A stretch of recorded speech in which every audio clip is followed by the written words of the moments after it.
Hi, my name's Michael. I'm from London but teaching English as a foreign language in Italy, and I wanted to do a few videos sharing my experiences using a really innovative platform called Century.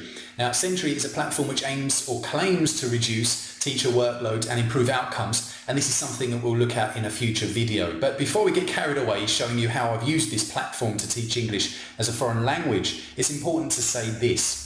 That I've been an English language teacher for 10 years. Before that, I studied German at university for 4 years and have lived and worked around Europe. So yes, I understand the opportunities that speaking a foreign language brings, but I'm also extremely aware of the difficulties learners and teachers face in this subject. My personal experience learning and teaching foreign languages in the last 2 decades has left me with lots of optimism, which obviously I try to pass on to my students, but also, honestly, a bitter taste in my mouth about how things could have been better in so many ways. Many of those things are a result of the approach to education in general, and not necessarily specific to learning a foreign language. But what I'm going to cover in these videos, and this one today, is showing you that there's a lot that could be transferred using Century into many other subject areas. Now, one other thing before we move on to the second part of this video is the point that just as a good police officer is much more than just arresting people and throwing them in the slammer, and just as a good doctor is a lot more than handing out prescriptions to every man, woman or child, I strongly believe that a good foreign language teacher is considerably more than just a native speaker who keeps the students locked within that homework, classwork cycle. It's our responsibility as teachers, as adults, to facilitate deeper reflection about the subject a student studies, to raise awareness about the art or the approach of learning.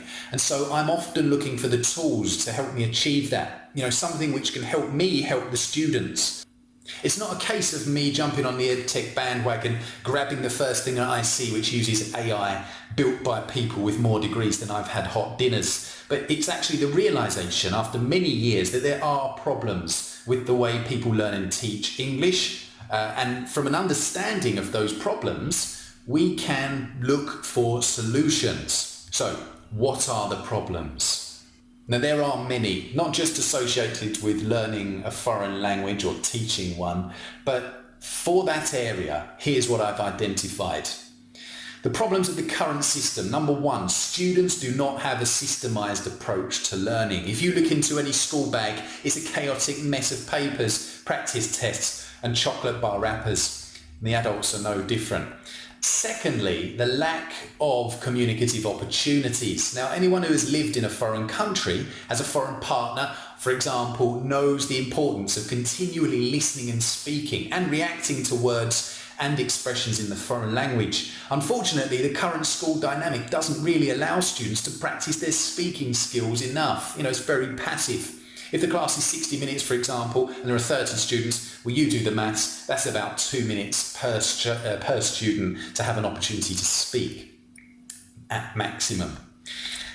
Thirdly, mindless testing approach. Now, I've never met a student, old or young, male or female, who takes the initiative to fully reflect on each component of the English language exam, which usually consists of speaking, reading, writing and listening.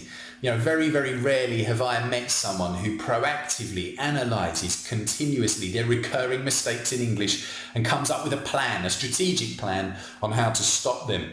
I appreciate that it's my job as a teacher to support them in that, to give them those tools. But, let's call it the art of learning, the approach, as I said before. But students clearly need to develop that deeper meta-level thinking of how they learn. Another weakness is not preparing students for the world of work. Now, there's a growing body of literature and reports on this subject, and it is a crucial point. Most students I work with are there because they need to pass an exam, maybe to access university, or they want a job.